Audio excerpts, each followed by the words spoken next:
সবার মাঝে নতুন একটি গল্প নিয়ে আসলাম। গল্পের নাম হচ্ছে হিন্দ মোহিনী। লিখেছেন ইশরাত জাহান ফারিয়া। আর আশা করি গল্পটি সবার অনেক অনেক ভালো লাগবে।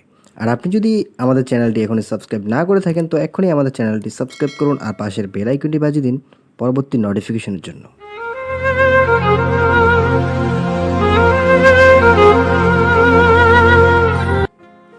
আমাকে আজ বিয়ের পিড়িতে বসতে হলো শুধুমাত্র নিজের বোনের স্বামীর জন্য। আমার সাজানো স্বপ্নটা হঠাৎ যেন কালবৈশাখী ঝড়ের ঝাপটে মুহূর্তে তছনছ হয়ে গেল। জীবনে প্রথমবারের মতো নিজের কাছে হেরে গেলাম।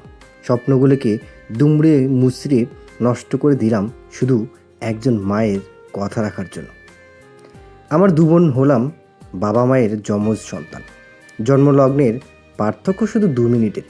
তবে কে বড় আর কে ছোট সেটা আজ অবধি একটা রহস্য হিসেবেই রয়ে গেছে। অর্ণি আর আমার চেহারায় প্রচণ্ড মিল, কিন্তু অর্ণি ছিল আবেগী আর আমি বাস্তববাদী।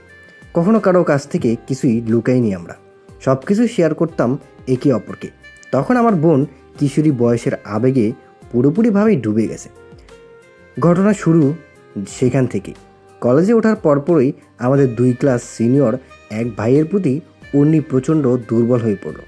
সেই বয়সটাতে ওর কল্পনার আকাশ জুড়ে হাজার রঙের রংধনুরা ভেসে উঠছে। সেই হাজার রঙের ভিড়ে একটা মুখের প্রতিচ্ছবি ভেসে উঠলেই অর্ণি লজ্জায় লাল নীল হয়ে যেত। সেই মানুষটা ছিল সাইদুল ফায়াজ ধূসর।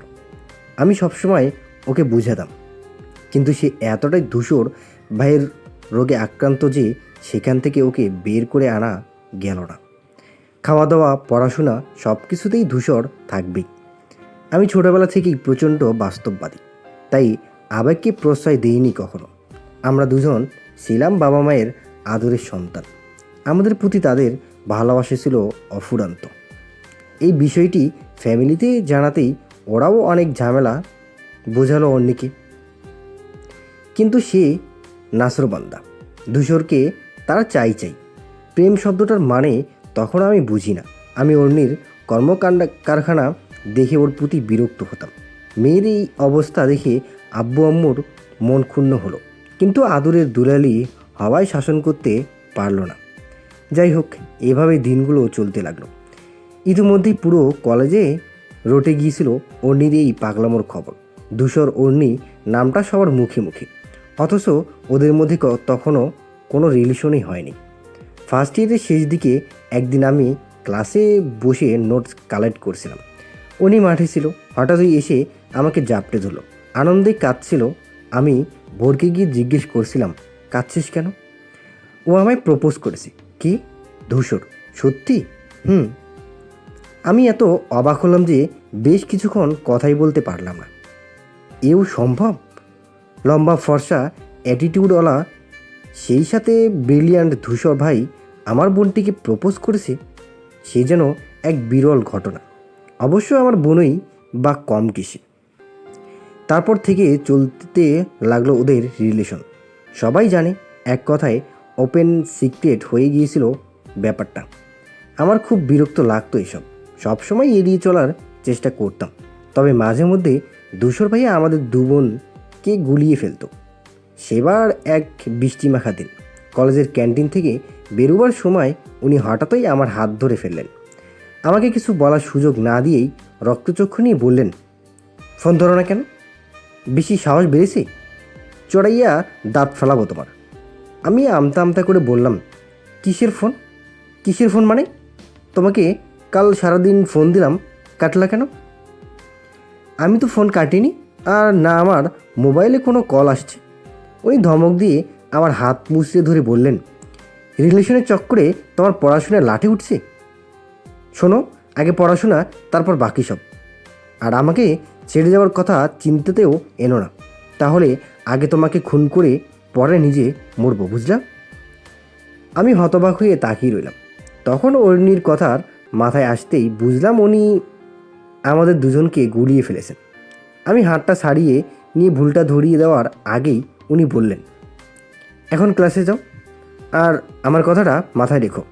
উল্টাপাল্টা কাজকর্ম করলে কি করব নিজেও বুঝতে পারবা না। হুমকি ধুমকি দিয়ে উনি চলে গেলেন। আমি খাম্বার মতো দাঁড়িয়ে রইলাম। ক্লাসে এসে অন্যকে কিছু জানালাম না। বাড়ি ফেরার পথে ঘটনাটা বলতেই ও হেসে কুটি কুটি।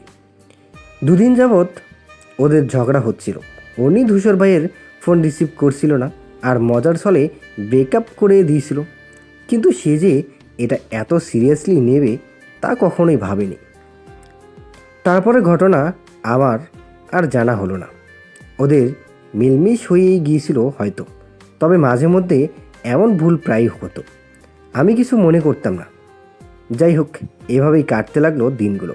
ওদের প্রণয় যেন আরও গম্ভীর হচ্ছে। এত ভালোবাসতে আমি কাউকে দেখিনি।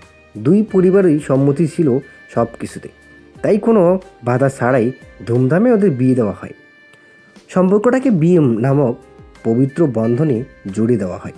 দুজনেই নিজেদের ভালোবাসাকে পেয়ে দারুণ খুশি ছিল। বন্ধু মহলে বেস্ট কাপল হিসেবে ওদের বেশ নামডাক ছিল। বোনের সুখ দেখে আমিও খুব খুশি হয়েছিলাম।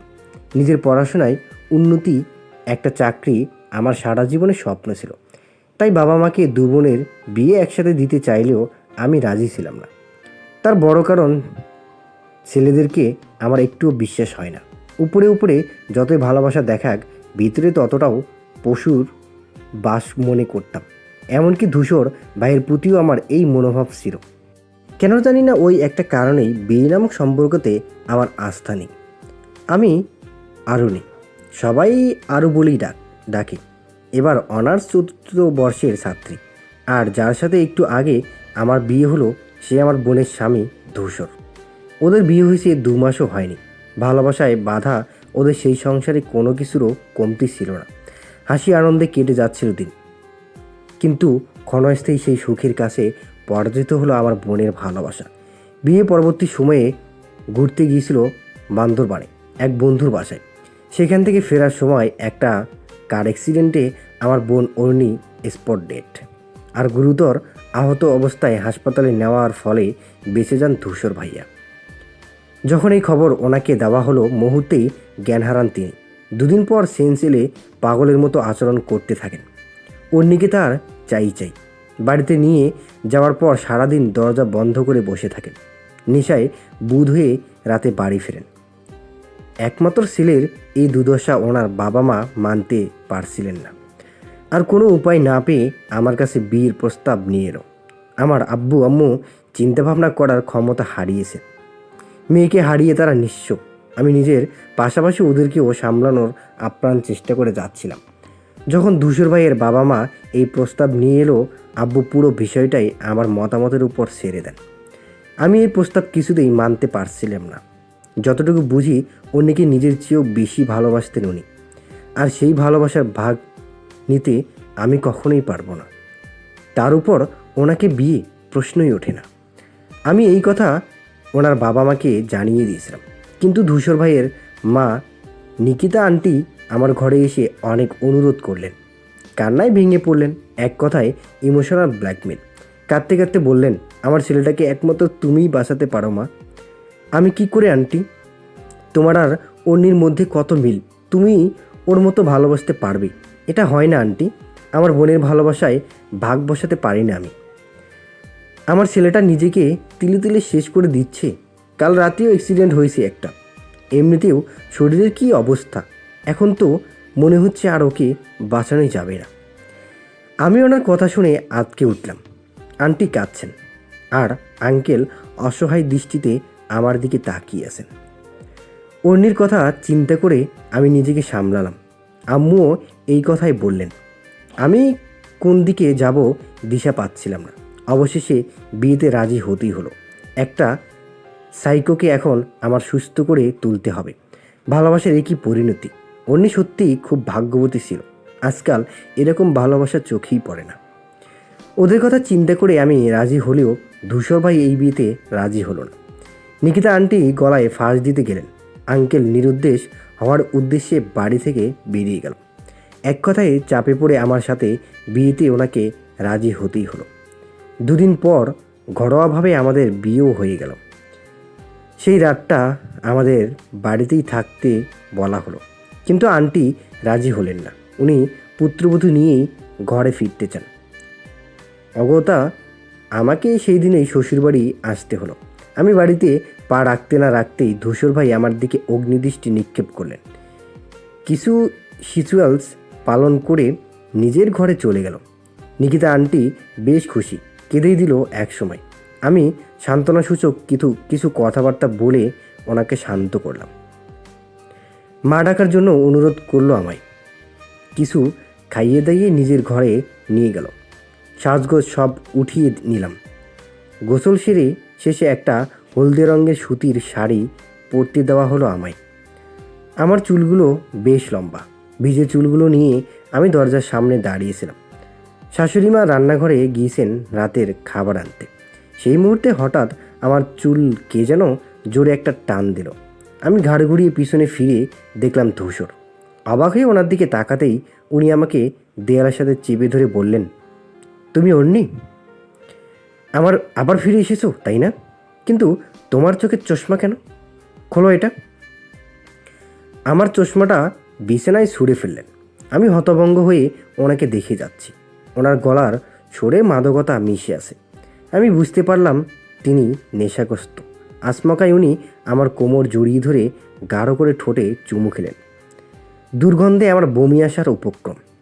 আমি একরাশ বিস্ময় নিয়ে ওনাকে ধাক্কা দিয়ে খাটের উপর ফেলে দিয়ে হাঁপাতে লাগলাম। ঠোঁট মুছতে গিয়ে দেখি রক্ত বেরোচ্ছে। কামড় দিয়ে কেটেই ফেলেছে একদম। উনি বিছানায় শুয়ে থেকেই হুহা করে হেসে বললেন, আসো আমার কাছে অন্যি, আজ আর পালাতে পারবে না। এ তো দেখি পুরাই পাগল হয়ে গেছে। এই সাইকো আমাকেই সাইকো বানিয়ে দিবে। একে আমি কিভাবে ঠিক করব? অন্যের বিরহে বেচারাই এতটাই মেন্টালি শিখ যে আমাকেই চিনতে পারছে না। অদ্ভুত ভাবনার মাঝেই উঠে এলেন উনি। আমার চুলে হাত দেওয়ার আগেই আমি পিছনে সরে গেলাম। উনি হঠাৎ আমার আঁচল টেনে ধরলেন। ধীরে ধীরে আমার দিকে এগুতে লাগলেন। তো বন্ধুরা, নতুন গল্পটি এবং নতুন গল্পের প্রথম পর্বটাই আপনাদের কাছে কেমন লাগলো? যদি ভালো লেগে থাকে অবশ্যই একটা কমেন্ট করে জানাবেন। আর আশা করি এই গল্পটি আপনাদের কাছে অনেক ভালো লাগবে।